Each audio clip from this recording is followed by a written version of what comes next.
A sword for the Lord and for Gideon. But not the lame Gideon in Star Wars, just to be really clear.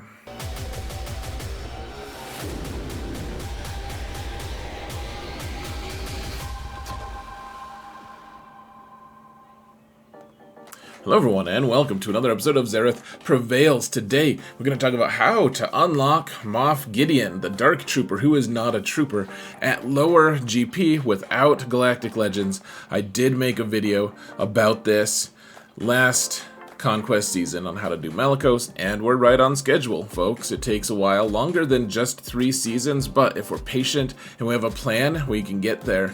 You don't need Galactic Legends. You just need to know what you're doing, and I'm going to provide a lot of the information and strategy on how to get this accomplished, folks. Huge shout out to my patrons. You guys are amazing. I still have 2 people for this list. Count them. 2. But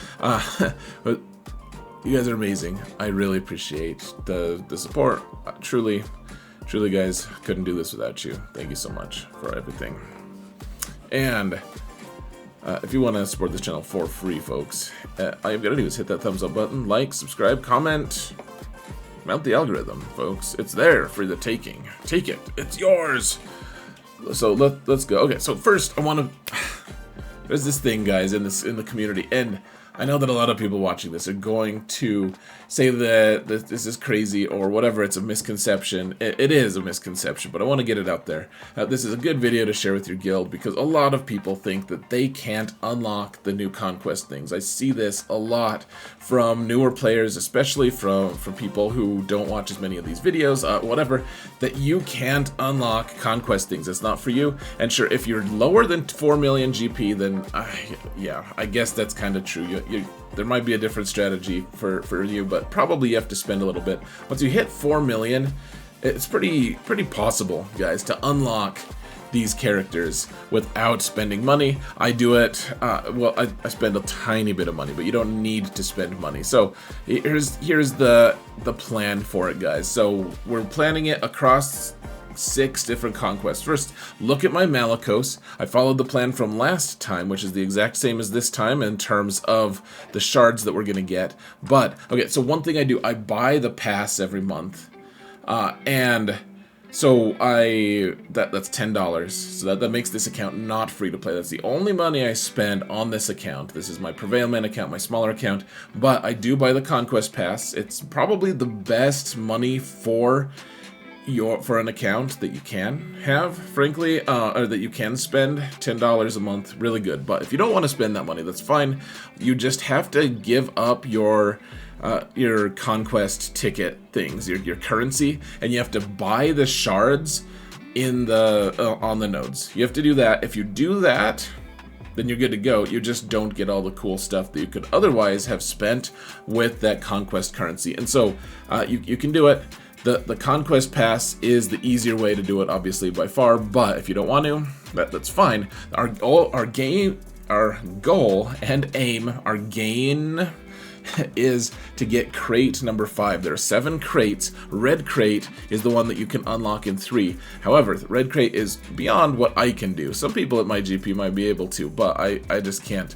So you go to crate 5, and you do it 6 times, and you unlock your character. Now, I did this, in fact, kind of by accident. I have the Fury Interceptor just unlocked as well, just standing there. I don't have Malgus unlocked because I didn't start doing this before Fury Interceptor. So Malgus is not unlocked, but Fury Interceptor is ready. It's waiting in the wings. So this is the goal, folks. It feels really slow. Feels like you're not going to get there, but you will. And I'm there, almost there with Malicos. Just need... by the time we get finished with this Conquest Season 12, then I'll have Malicos unlocked, and Gideon will be halfway there, and we'll be making another guide for whatever the next Conquest character is. So let's move on to how do we do this. First, data discs are a really important thing. Last time I put the data discs breakdown at the back, but I want to put this up front. Now, I messed up the math on the top build here, guys. So these are the ones that I think are the best. First off, out of all of the ones that are going to be available, or at least the CG says are going to be available, first off, if you see an Amplify Agony, grab it right away, because you're not guaranteed to see another one. I've only last Conquest, I only saw 2 of them on this account, and they were both not good ones, and they were both toward the end. I actually thought I might not get Amplify Agony, so get Amplify Agony. Then get Volatile Accelerator as quickly as you can as well. The bigger levels are better, of course, the green or the blue if you can get it. And of course, if it's a matter of maybe grabbing a blue Volatile Accelerator instead of a gray Amplify Agony, I would say maybe grab the Volatile Accelerator. I think it's fairly unlucky to not see Amplify Agony as much as I did last time, but you just have to make that value judgment yourself. Amplify Agony, though, you could probably do this if you have a lot of Amplify. You might be able to do it if you don't have Volatile Accelerator. Both of them are really good. Thermal Exhaust, really good if you can get the green or the blue version of it, and that Ruthless Swiftness is pretty good as well. It keeps it so that your opponents don't take turns and die from all of the damage over times that you're causing them. You want to keep the turn meter on your end. And then, honestly, so that's 10, you get 12 slots. I would just add another Amplify Agony, or sometimes add a Blind Side. Blind Side is really nice to get all that Foresight. And that really helps to be able to kill things with low gear squads like we're going to be using a lot, because I don't have very many good squads, folks. Alright, so Sector 1, we have this breakdown here, guys, and a huge shout out to Sig over at the Galaxy of Heroes event server on Discord. Biggest Discord server out there. Really good place, and Sig does this data mine that shows us all of the feats every single time. CG actually showed us the feats this time as well, but I'm using Sig's infographic because it's better, and yeah. Stuff like that. So our goal, remember, guys, we need to get a certain number of key cards. Let's see, let's click back real quick. We need 450 total key cards. A lot of those are coming from the nodes themselves, about 330. So we only need to get 120 of them. Now, we need to find out which ones we can do, however. So, all right. Here's the breakdown for this one, guys. So you get Sector 1, you only get 5 per thing, and you can probably skip a lot of these if you don't know how to do it. So I may skip the Jawa surviving one, because all my Jawas are Gear 1. I don't know if I want to level them up at all, just to give them a little survivability. What I probably will end up doing is I'll just skip that one until I have a bunch of Amplify Agony and stuff, and make it so that my opponents don't get a turn, and then I'll be able to take them out if I need those extra 5. So you can do that. I would just stick one Jawa with, like your Commander Luke team or something like that, and you'll be able to survive it. Your opponent just won't take turns. Once you get all the Amplify Agony, Volatile Accelerator, etc., then you'll be fine.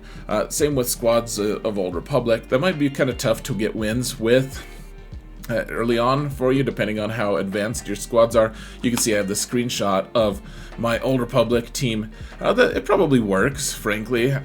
They're fairly weak. If you can get some early decent data discs or something, then it's fine. But don't stress on that one too much early on, because you can always be farming that Sector 1 node pretty easily anyways, once you get a bunch of data discs and gain potency up. So this one is interesting. You can use General Skywalker as a team to be able to get potency up, and every time Rex goes with his basic, I think it's his basic, then he hands out potency up. And that might be a little bit of work, honestly, to get potency up for that one. Remember, this is the sector you can kind of skip a lot of if you need to, and potency up might be a thing you want to skip. You can also get potency up like with Cara Dune. Sometimes there's a lot of things. If you search swgoh potency, then you can find a few different sources to find all the potency up references. And then the inflict stun 100 times, that's one you can probably do on your initial going through of Sector 1. You can do a few different things. So I don't have Bad Batch geared, but you can get 10 per match if you use Bad Batch, because you just hand the turn to, you eventually, let's see. Hold on a sec, guys. Yeah, sorry, I don't know, I was thinking of Hand That Turned to. Hunter does that. But what you're doing is you're going to dispel debuffs with Echo. Tech is going to try to stun everyone, and even if it fails, it still counts as 5 attempts. And then Wrecker goes and does his AoE. You need all 5 Bad Batch there in order for Wrecker to be able to do his AoE and try to stun. It's not a stun if you don't have all 5 Bad Batch there initially, because he needs all 10 of his initial stacks. So just keep that in mind. Otherwise, you can do the stuns with like Empire, something like that. I mean, I have the screenshot here of Starkiller. You can use a Starkiller team if you want, and just try to stun that way. I mean, the CLS team can do that as well with a few different stuns. With Han, he can stun, CLS can actually stun, and so can Chewbacca. So you can do that. I didn't have a screenshot of that. And then I think the easiest one, and it just adds up really quickly, and it's actually harder to do this later once you have all of the good data discs, is with Night Sister. You're going to be able to stun, and my face is kind of blocking it just a little bit, guys, but it's a team with Marin on it. And here, let me just turn my face off for 1 second so you guys can see. But you can get stuns with Old Daka. You actually get 2 attempts per time with Old Daka, because she tries to stun another person as well. You can also stun with Asajj's basic, and you can stun with Marin's special. And this team, we get a lot of mileage out of really low gear Night Sisters on this account. It's a really, really strong team for Conquest, and it's one of those teams that I would recommend people work on as quickly as possible, because you only need a relic Old Daka, and that's it. Maybe relic on Asajj eventually, so you can unlock General Skywalker pretty easy in his mission, but the Old Daka relic 5 and call it good makes that squad insanely strong. So next up, so I guess I should just mention here, guys, the unaligned, the win without using any Jedi, Sith, or unaligned Force users. Looks like I didn't highlight the second one, but you can probably do that with either bounty hunters. I like to use Bosk lead bounty hunters usually, at least in Sector 1, because it's just a resilient, strong team, and they're kind of fast. And you can outspeed their characters at that point. You know, they're as you progress through Conquest, they start getting to be so fast no one can outspeed them, including Galactic Legends. But you can use that, or you can use something like a dash team, dash lead with Han and Chewie in it, because Han will be able to stun whatever problematic characters are going to be there initially that are going to go first, and then you can just slowly bring them down. This is always the question mark of like, well, I don't know if I really can beat these bosses with these teams. We just don't know what the bosses are going to be like. So keep in mind that there's going to be a lot of wiggle room, as you'll see at the end. We have a lot of key cards that we could potentially get. Those are marked as, maybe. We could probably do it, maybe. Probably, maybe. Okay, so next we have Sector 2, and this one we can get a few of them. So no supports is a little bit tricky, guys. No support, like most squads really need a support of some sort. So what ideas that I had are, so you could use, you miss No-No's Newt, guys, and his face doesn't support his nose, but he himself is a support character, and so you can do like the Grievous squad with like just add Jango, or so, you know, just add another attacker there. So that there's also, if you do the Jango team, then you can also burninate the countryside, burninate all the peasants. It's a really good time, folks. And that's the other one here. Remember, Sector 2 is also the most skippable. 1 and 2 are both skippable because of how many key cards you're getting. I don't have Saw Gerrera, and I'm not going to be able to kill 10 people with a character I don't have developed at all, so we're going to skip that one. So Plague is going to be pretty easy, and you probably get that on your first way through with you guessed it, Night Sisters. That's where you get Plague. You get it 200 times. You should be able to get that fairly easily. Remember, Marin with her basic inflicts 2, or tries to inflict 2 every time. The rest of them have to do a special to inflict Plague, so just keep that in mind. And then I have a Gear 8 Tarful. I'm guessing we'll be able to, once we get enough data discs, I can make a good enough Wookiee pet team to be able to do that, but not sure. And then win with only dark side characters. That seems possible, or at least plausible. I haven't seen what the boss is yet, but we'll see. For Sector 3, this one is really tough for us, because Doubt, you only get Doubt from Afra or Malgus. I don't have either one on this account. At 5 million, just not a possibility. Princess Nisa, the Ewok, maybe, but it's going to be a challenge to get my Ewoks ready to be able to facilitate her getting kills. Maybe we could manage that. That's going to be a stretch goal, but that's not something I'm planning on right this instant. And it should need to be a fairly decent gear, because I only have her at 4 stars, or maybe 5 at this point on this account. So got to be cautious. Full squad of resistance. Similarly, guys, there's not any good resistance squads that can really kill a lot of stuff in Sector 3 unless you have already unlocked Rey and have all those characters at relics. So we have to skip that.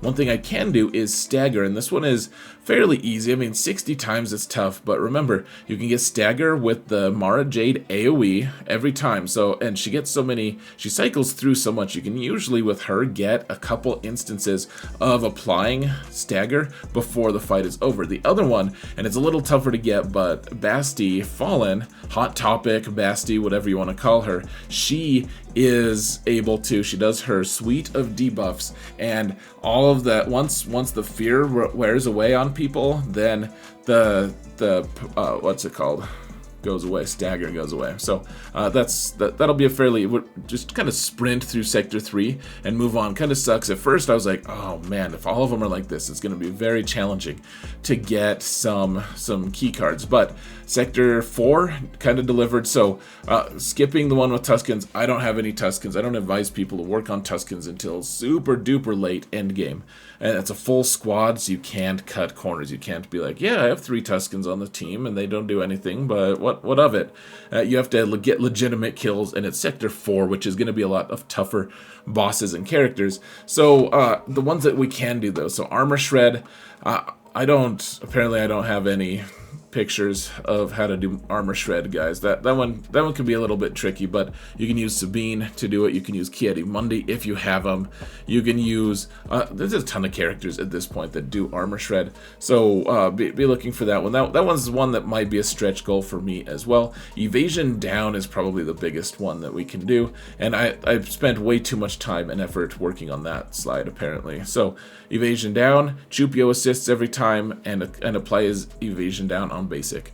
CLS will get this kind of just in his sleep, to be honest, if assuming, of course, you're not just gunning down every opponent instantaneously with all of, I mean, even so, you're still going to be applying a lot of Evasion Down. Remember, though, if you kill someone with the shot that would normally have applied Evasion Down, it won't actually kill them. It will just, well, it will kill them. It won't actually apply the Evasion Down. It won't be like, hey, I know that you're dead, but I'm going to make you less evasive. Anyways, here's a debuff. It doesn't do that, unfortunately, for all of us. So full squad of Mandalorians, that's a maybe from me, because I don't have Maul. If you have Maul, pretty easy kill. Maybe Lorians, that's what it's called, because it's worthless. They're worthless. If you have a good old Ben, he does Evasion Down on basic. Basti, with her suite of debuffs, also does Evasion Down. You can see the list of all the different debuffs she does. She's a very impressive person.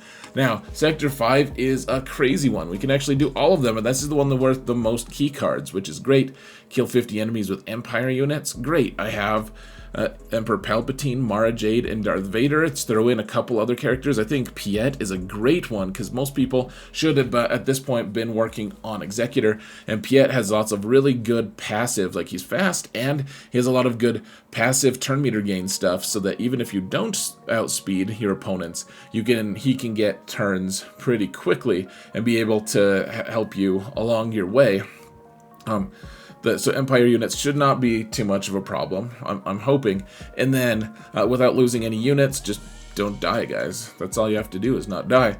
Gaining damage immunity 40 times. This one was tricky at first to think of, but there's a really good squad that I think, now that we have Imperial Super Commando and Gar Saxon, all we have to be is unlocked, guys. And if you look at their little, if you look at the little blurb below them, So the first time Imperial Super Commando or Gar Saxon would be defeated, they gain damage immunity for 2 turns instead. And this is actually a great idea for, they just sit there at gear 1 and they still have this ability. As long as you level them up a little bit, I think you have to get to a certain point for it. I don't think you have to spend a Zeta for it or anything, but then if they're at gear 1s, then all you have to do is just wait for your opponents to do an ability or an AoE, and they'll both go into damage immunity, and boom, you got that. Also, if you have a Separatist lead with Django, you automatically get or give Django damage immunity, as well as once Imperial Super Commando and Gar Saxon get hurt, then Beskar Mando is going to trigger his reaction and be able to give damage immunity to himself and to one other person, meaning that this squad has a built-in 4-5 damage immunities every single fight. Even if you don't win, you still get 5. So I mean, 8 battles where you don't actually win or do it, but even if you get killed, as long as they don't one-shot your Beskar Mando, you'll have a guaranteed 5 every time, so you can get it in 8. Fairly good price in my opinion. Ability block is pretty good. You can see you can use it with the Empire one as well, because if Darth Vader does Merciless Massacre, then he can actually do 6 of his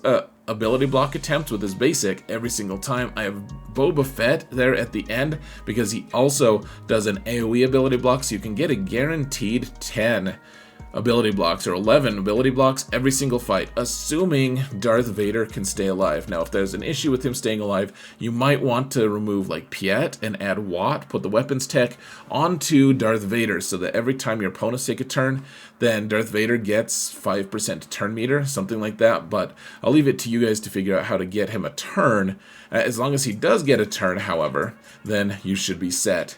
Now, the global feats I can't do many of. You want to follow the challenge path, of course. That's going to be really important for winning and succeeding in Conquest in general, but other than that, the only one I am planning on getting, we can get the Wookiee one, and that combined with the cooling systems, we'll get 16 there.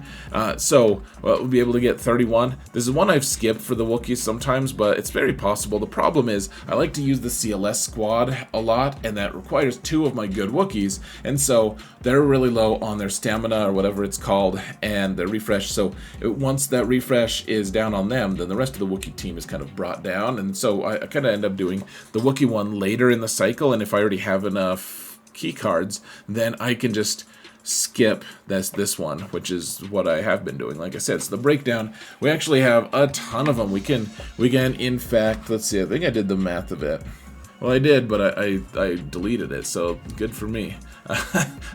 We need 120 from Feats. And we can do about 192. If you add all of those together, 192 with a good chance. And so that means maybe we can even get to the next level. I'm not sure if we can get to crate 6 this time or not, but crate 5 is enough, and this is the plan for it, guys. So let me know what your thoughts are. I hope this helped. It's always an interesting thing to make Conquest content, because I'm usually not the biggest fan of it, but I really enjoy making it for this little account, because I like to plan for the success of that account and trying to create teams that are going to be really fun and destroy faces. So guys, thank you all so much for watching, and remember that in all things, Zareth prevails.